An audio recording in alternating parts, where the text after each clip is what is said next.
After I graduated from the University of Utah, my sister saw on the cover of Better Homes and Gardens a really interesting garden chair. And this garden chair was made out of wrought iron.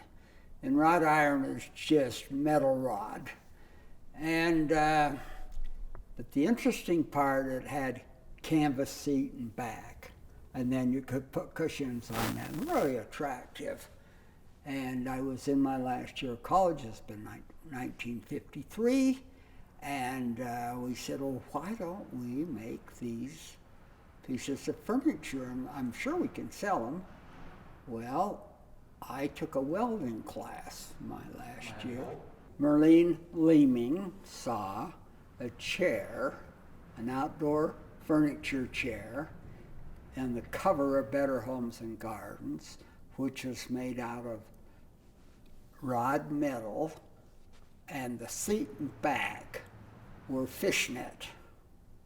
Very interesting. And we also made cushions to go over so they were more comfortable. And so we set up in her basement.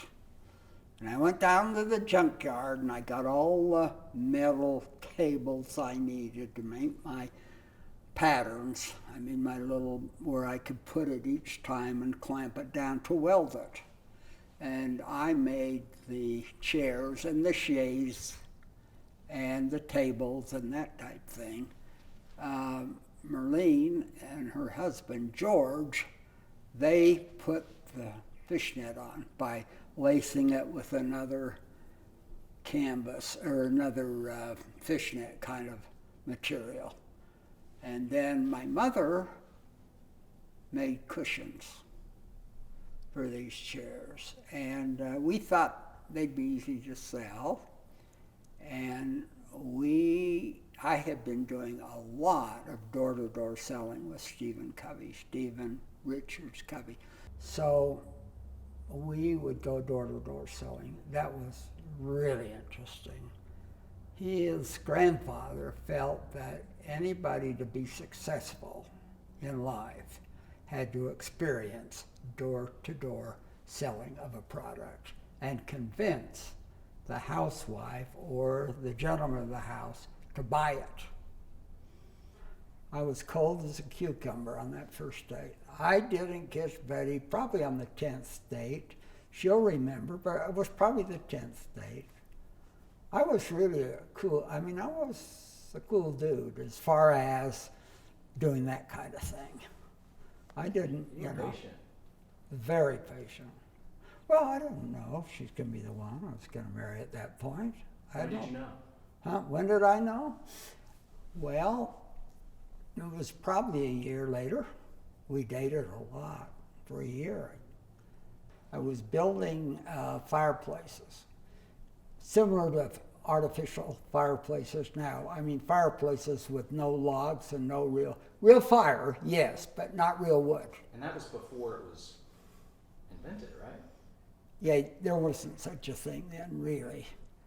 And I went to a place in Salt Lake City, which was a foundry, and I had them build me to go under the logs a metal piece that would emit the flame up over the ornamental logs. And I baked some of these and so forth in Betty's mother's oven.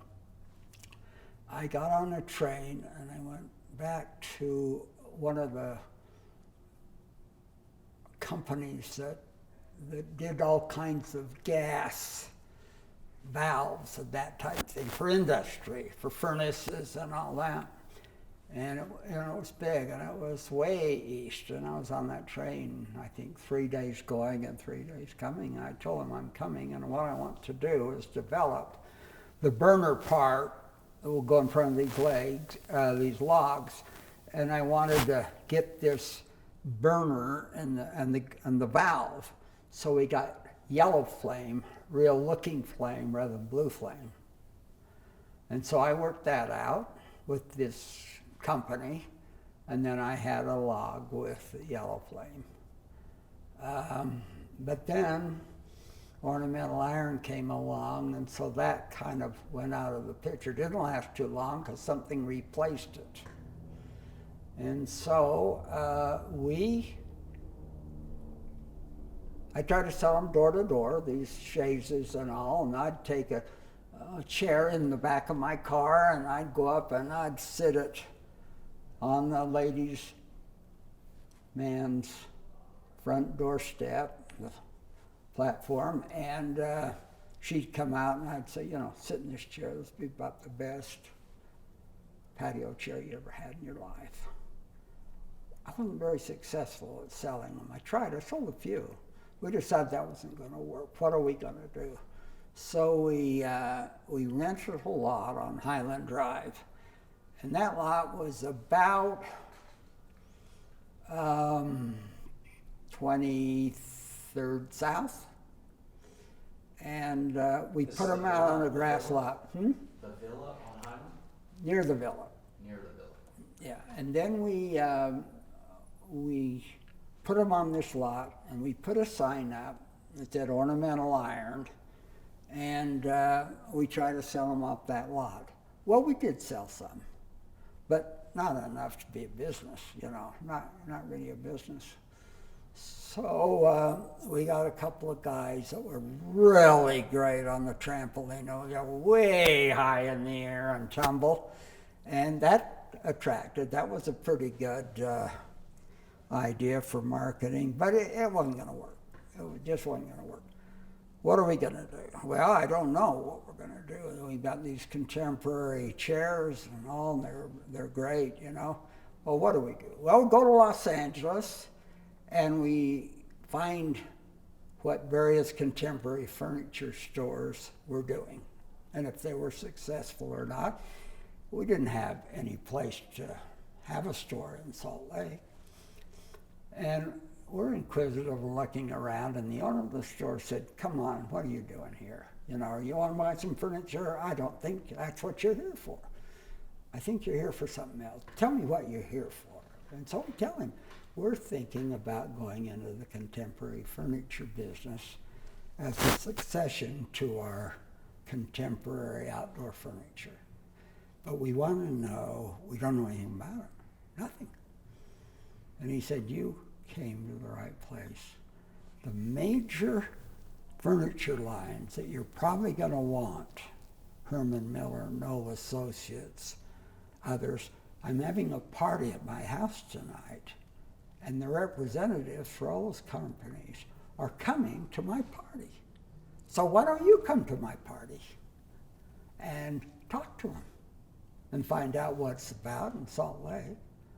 Nobody had anything like this in Salt Lake City. Dinwiddie was probably, and Southeast Furniture and Granite Furniture. Well, we didn't want to be a Southeast or a Granite. First they'd skin us, but we wanted contemporary way upscale from where they were or anyone else here. And so they took down an order and said, you'd need this, you'd need this, you'd need this. I'm going to give you an order for confirmation, to be confirmed. You go back to Salt Lake, you think about it, you find your place, to have your store, you confirm these orders, we'll send it to you. We came back, we looked all over the little side of the Villa Theater building between the Villa and it was a movie theater then, and there was a Beau Brummel restaurant next door, which was very good. And a Coon Chicken Inn just on the other side. And you guys know what a Coon Chicken Inn is? Well, the Coon Chicken Inn is, the entry was a black man with huge red lips. I mean, you couldn't do that today if your life depended on you. But sometimes we went there to eat. Anyway, we formed this store. More and more furniture stores came to Highland Drive. The concept was beautiful furniture, but with a designer that would come in and plan. Rarely sold a sofa or a chair. Minimum typically was a living room or a bedroom. Very often the whole house. That with an interior designer. And we had two artists, Gary Collins, another fellow who would make a rendering of what that was going to be like when it was finished. And they were good renderings. It was a great selling tool. And I mean, we just did well. So when you got the villa on Highland, yeah, was it under the Ornamental Iron banner, or was it now Clark Leaming? it was now Clark Leaming.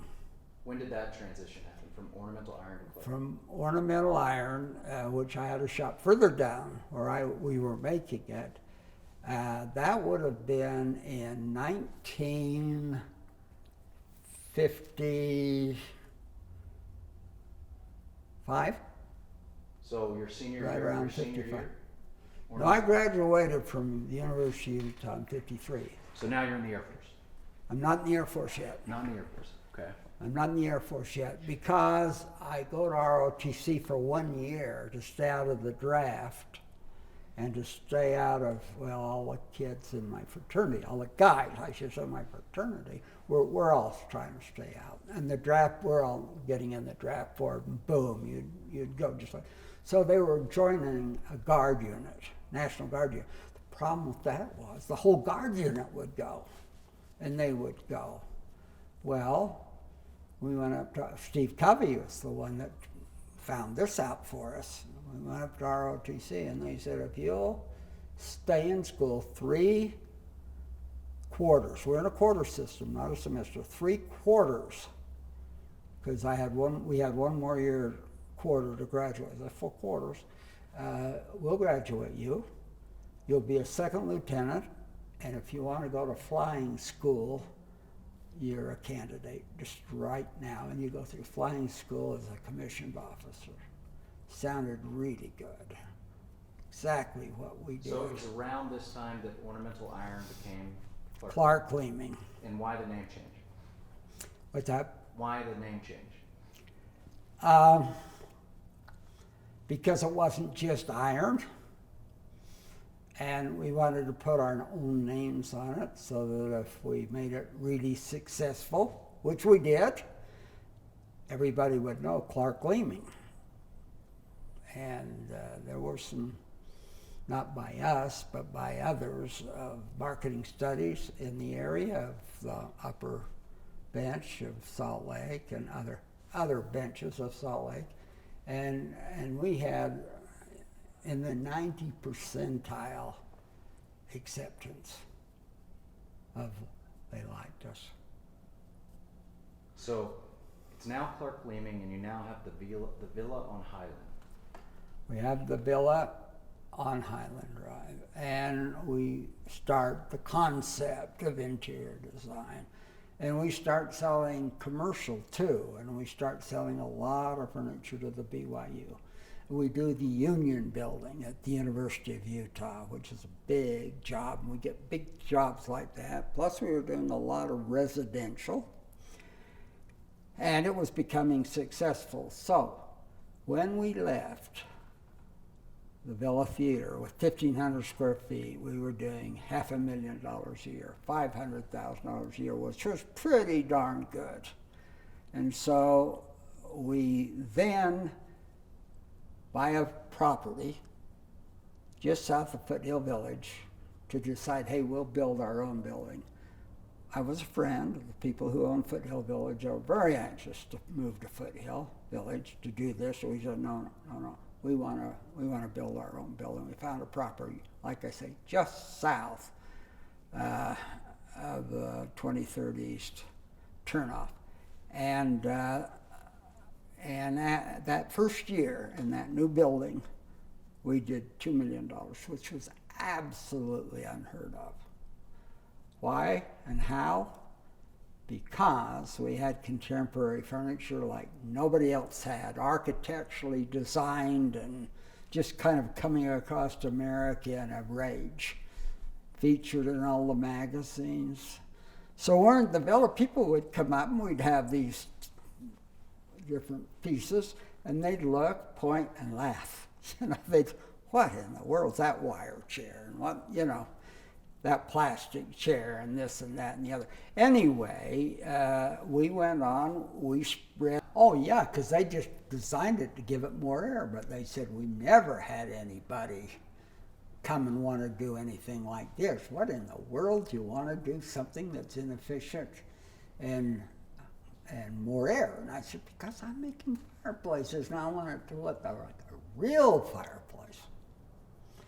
The logs, the molds for the logs were done on State Street right here in Salt Lake City, and it was a shop that made things from sand molds. I walked in there and I said, I want to make logs. They said, they couldn't believe it. But anyway, they did. They did it for me. They helped me, and we worked together, and we got a nice looking logs, plural. And when the yellow flame went over, they were very real. It was very real looking. But then Clark Leaming came along, and it was faster and a bigger target. It wasn't a bigger target. It was really a smaller target, but faster, and right away. And so we started Ornamental Iron, and we started making that furniture that was on the front of Better Homes and Gardens. And then we decided, hey, we've got to expand to the furniture business, and then went to LA and then came back. We decided we needed a building of our own, or a much larger space, and be less expensive to build our own building. And George Leaming was lucky enough to see a sign on this property on Foothill and said, hey, let's buy it. That's where we're going to put their new store. And that's what we did. And then some years later, we added the addition and we accentuated. We made more important the designs for business, which was commercial, offices, student union building back at the University of Utah, a lot of work at the BYU, because they wanted the furniture we had. They wanted the Noel and Herman Miller and the contemporary things that we had. Nobody else in town really had it, except us. It was a pretty new idea for here. One was called Clark Leaming, and the other one, in a separate building that adjoined, to go from one to the other, was Clark Leaming Designs for Business. And that was anything commercial, meaning hotels, office buildings, like we did the whole remodel of the Zions Bank building when they moved. We went up and down the Main Street and took all the jobs away from other people that had been doing them, because we had the design strength and we had the right lines at the time. And Prudential Federal Savings did a building on Main Street, which was a really far out architectural building. It only had 4 pilasters, or 4 columns that went, and then all of the floors came from that, and were hung on cables. Instead of having columns up to hold it from the ground, they put the 2 big columns, and then they held them all with cables. William Pereira was the designer of that building, and he was from Los Angeles, and he was big time. And we got almost all of the furniture in that building. Big job. Day of. The day of. Can you tell us about that? It's the grand opening of the new building, which contained Clark Leaming Designs for Business. We thought no one would come to that open house. Why? Because we felt that event, Which event? I'm just going to try. the assassination of the President of the United States, would keep them home. And they'd be watching their TV, etc. And so, but That didn't happen. Our place was absolutely full because what we found people wanted to do instead of stay home, they wanted to gather and talk about it. So we were packed with people.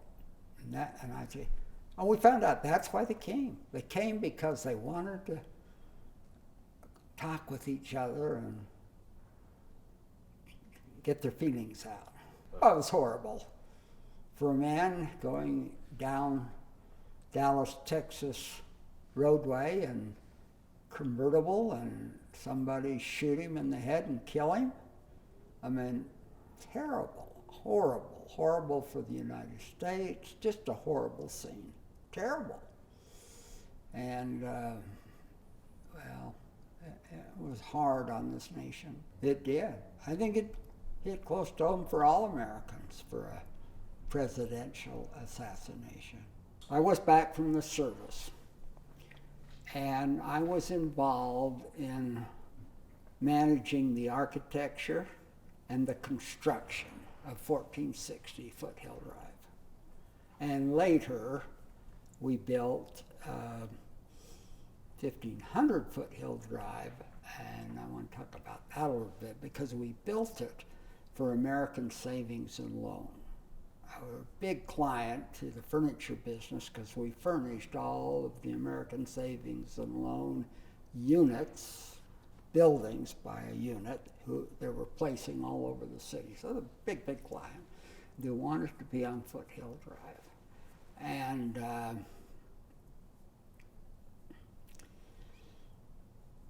we petitioned the city to let us have that corner be zoned commercial.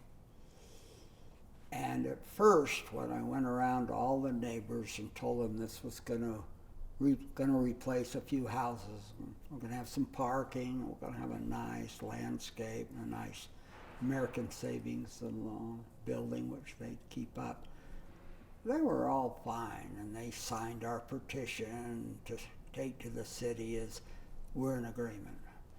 Well, then somebody got to them and said, you don't want that. You don't want commercial right across the street. You should object to it. So they all decided they would object to it. And they hired a lawyer. And the lawyer was Thomas Green, and he became a United States District Attorney. So he was, right up at the top. And so I went to the planning and zoning of Salt Lake City, who I'd worked with a lot. And I said, Mr. Jorgensen, who headed it up, we want to rezone this corner for an American Savings and Loan commercial building. He said, you're not going to get that through my committee. We want that buffer between that and Emerson Avenue for the people across the street. We don't want commercial right on that corner. Well, at 5 o'clock in the morning, there was a fellow that was become really a very good friend of mine. And every morning he used to, on KSL, he would give comments that were relevant to the day. Don Gale. And he could do it. He could make it all down into a very concise amount of words. He was an on-air personality? He was. Well, his morning, and I got a call from another person that was KSL, one of their broadcasters said, Howard, listen to this, because he's talking about any more bank buildings on Foothill Drive. Well, that was bad for us. So I knew his boss, and the boss of the whole KSL.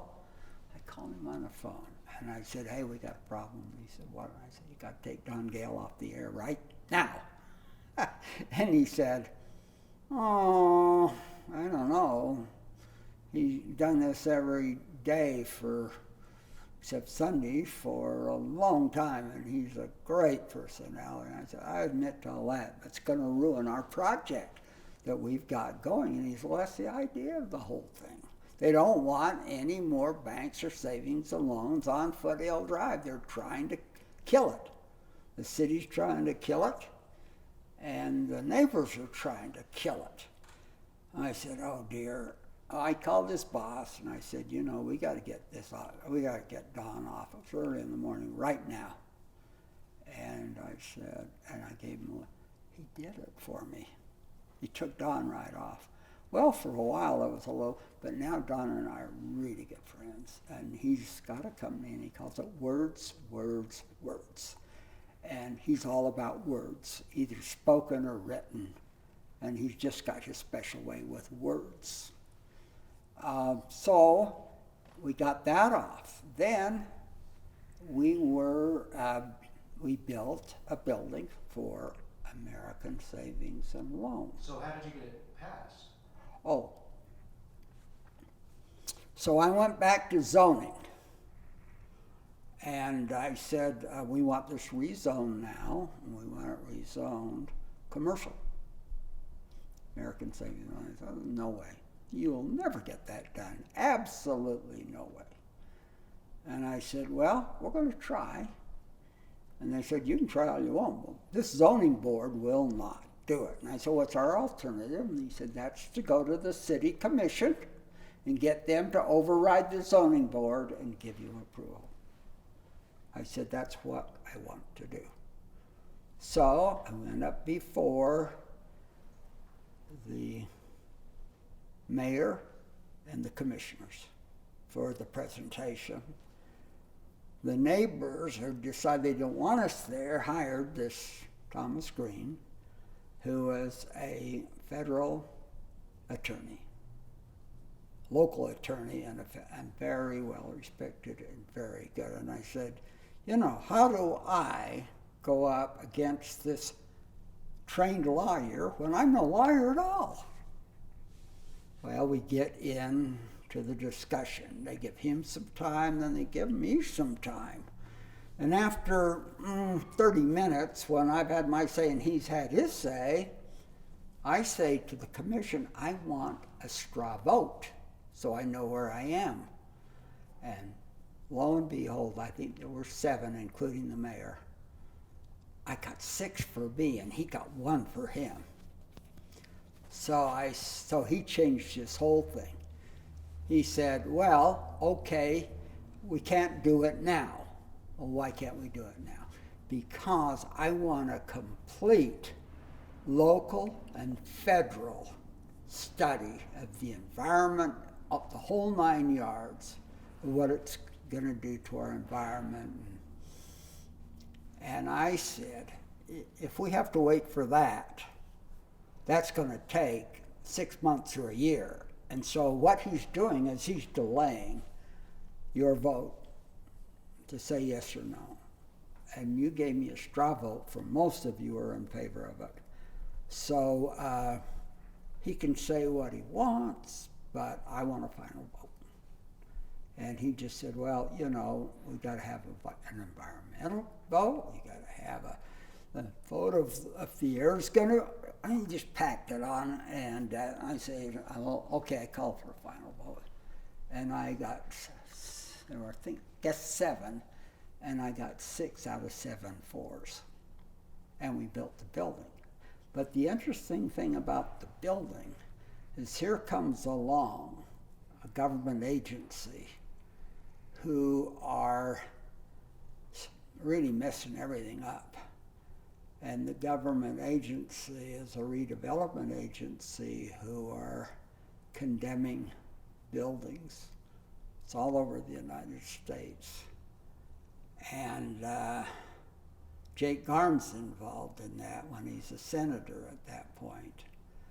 And what am I going to do? So when I wrote the lease, or I mean the mortgage and the lease, when I wrote the mortgage, I borrowed the money from the tenant. I borrowed the money from American Savings and Loan, and they were the tenant.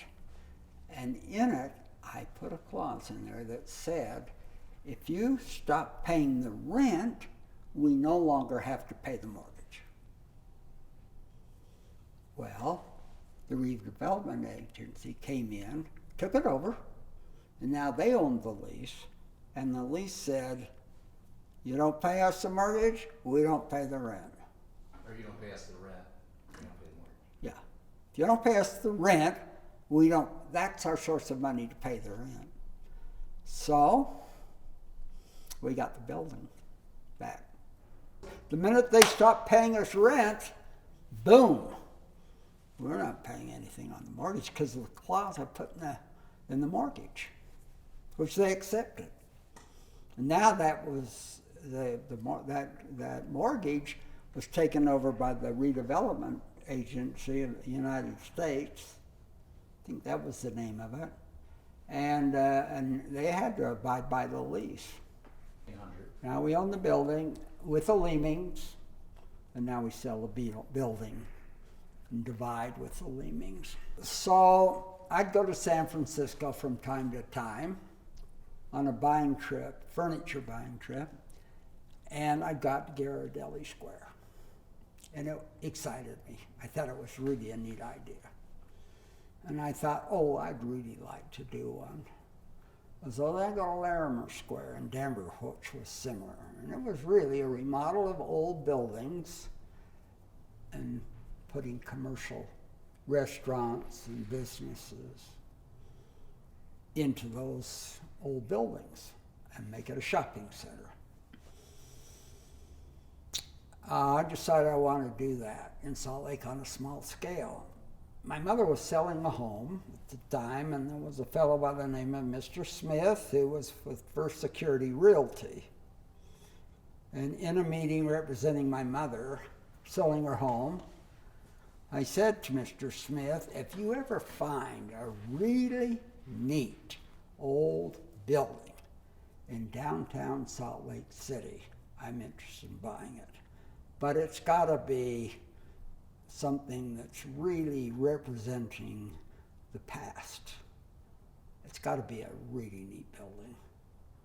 Well, he kept calling me, and I'd go look at what he had, and it was so far off the mark, I couldn't believe it. Well, I happened to see this building, which was the Aero Press downtown, and they had moved out, and the lady had moved to California. And I said, oh my gosh, this is exactly what I'm talking about, just right on the mark. And find out about that for me. And he said, you know, I think you can buy that building. I said, let's line it up and get it done. It was the original and only printing press in Salt Lake City. It went way back. So here's the chain of title. It was a Spanish land grant to Brigham Young, and Brigham Young to this company called Aero Press, and then to me. So that was unbelievable for a building that old in downtown. So anyway, we bought that building and then decided to buy other buildings in the area and expand them into restaurants and commercial spaces and so forth. And we were successful at it in as much as we got good clients that were from out of town, a lot of them, good restaurants from out of town. Benihana was very interesting. We had eaten at Benihana, and we thought Benihana would be a good presentation for Salt Lake City because we did not have that kind of cooking anyplace in Salt Lake City. This fellow had come over from Japan, and he was in New York City, and he came over to wrestle for Japan. And he was on their wrestling team. And while in New York City, there was no one doing teppanyaki. That's what it is, teppanyaki cooking. And so I went to New York City to get a lease signed by him to come to this building and do a teppanyaki restaurant. I took my attorney with me back to New York to get it all settled. He was starting to build other teppanyaki restaurants. So that was early in my career, I took an attorney from Salt Lake. We went to New York and got the lease signed.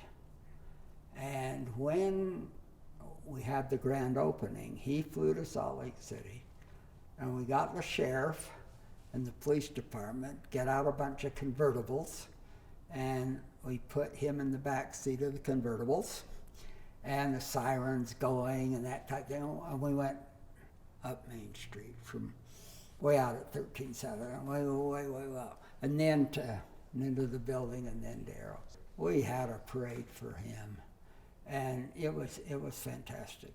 I just told him I thought that his type cooking would be very good in the development of AeroPress Square, 7 buildings, because we're going to have other restaurants. AeroPress Square, downtown Salt Lake City, West Temple, between First South and halfway from First South to the beginning, and then all the way down to the end of Second South. Rocky Aoki, and he was in AeroPress Square with his restaurant named Benihana, and there are still many Benihanas in the United States, but this Benihana has been there for a long time.